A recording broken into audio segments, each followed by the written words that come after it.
Selamat pagi Pak. Bapak dengan siapa ya Pak ya, namanya Pak ya? Astra, Pak Astra Binata. Oke. Bapak konsumen VR dari tahun berapa Pak kira-kira Pak? Udah lama ya, dari tahun 2013.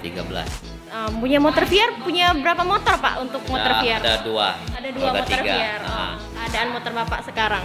Alhamdulillah semuanya kondisinya masih bagus semua, masih bisa produksi untuk usaha, masih untuk angkut-angkut galon kan. Oke. Ngapa Pak milih motor VR ngomong-ngomong?